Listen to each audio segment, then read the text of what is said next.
ಇವತ್ತು ಬೆಳಗ್ಗೆ ನಾನು ನನ್ನ ಸ್ನೇಹಿತರೆಲ್ಲ ಬೆಂಗಳೂರು ಕೆಂಗೇರಿ ಹತ್ರ ಒಂದು ಹಳ್ಳಿಯಲ್ಲಿ ತಿಂಡಿ ಚೆನ್ನಾಗಿ ಸಿಗುತ್ತೆ ಅಂತ ತಿಂಡಿ ತಿನ್ನೋಕ್ಕೆ ಅಂತ ಹೋದ್ವಿ. ತಿಂದು ವಾಪಸ್ ಬರ್ಬೇಕಾದ್ರೆ ದಾರಿಯಲ್ಲಿ ತರಕಾರಿ ಮಾರ್ತಾಯಿದ್ರು. ಮೂಲಂಗಿ ಒಂದು ಕಟ್ಟಿ ನೋಡಿ ಕೈಗೆ ಎತ್ಕೊಂಡೆ. ಕೇಳಿದರು ಯಾಕೆ ಎತ್ಕೊಂಡಿದೀಯ ಅಂತ. ಚೆನ್ನಾಗಿ ಅನಿಸ್ತು ಅಂತ ತಗೊಂಡೆ.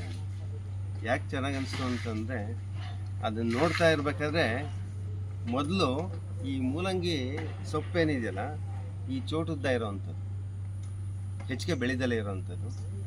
ಆಮೇಲೆ ಈ ಸೊಪ್ಪು ತೂತಾಗಿ ಕಂಡು ಬಂತು. ಆಮೇಲೆ ಇದು ಗೆಡ್ಡೆಗಳು ಕಾನಿಕಲ್ ಶೇಪಲ್ಲಿ ನೋಡಿ, ಆ ಬೇರನ್ನು ಸಹ ಚೂಪಾಗಿ ಎಷ್ಟು ನೀಟಾಗಿ ಬಂದಿರೋವಂಥದ್ದು. ಇದಕ್ಕೆ ಮಣ್ಣು ಹತ್ತಿರೋವಂಥದ್ದು. ಇದನ್ನು ಫಿಸಿಕಲಿ ಹೊರಗಡೆಯಿಂದ ನೋಡ್ತಿದ್ದಂಗೆ ಇದು ನಿಜವಾದ ನಾಟಿ ಮೂಲಂಗಿ ಅಂತ ಅನ್ನಿಸ್ತಿದ್ದಂಗೆ ಹಿಂಗೆ ಕೈಗೆ ಎತ್ಕೊಳ್ತಿದ್ದಂಗೆ ಇದ್ರ ತೂಕ ಹೇಳ್ತಾ ಇತ್ತು, ಇದ್ರ ಫ್ರೆಶ್ನೆಸ್. ಆಮೇಲೆ ಇದು ಎಲೆಗಳು ಮುಟ್ಟಿ ನೋಡಿದಾಗ ಇದರಲ್ಲಿ ಆ ದಪ್ಪ, ಆ ರಿಚ್ನೆಸ್ ಭಾಳ ಫೀಲ್ ಆಯಿತು. ಸೊ ಇದನ್ನು ಜೊತೆಗೆ ಹಿಡ್ಕೊಂಬಂದಿದ್ದ ತಪ್ಪಿಗೆ ಇವಾಗ ನಮ್ಮ ಮಲ್ಲಿಕಾರ್ಜುನ್ ಅವರು ಇದ್ರ ವಿಡಿಯೋ ಮಾಡ್ತಾಯಿದ್ದಾರೆ.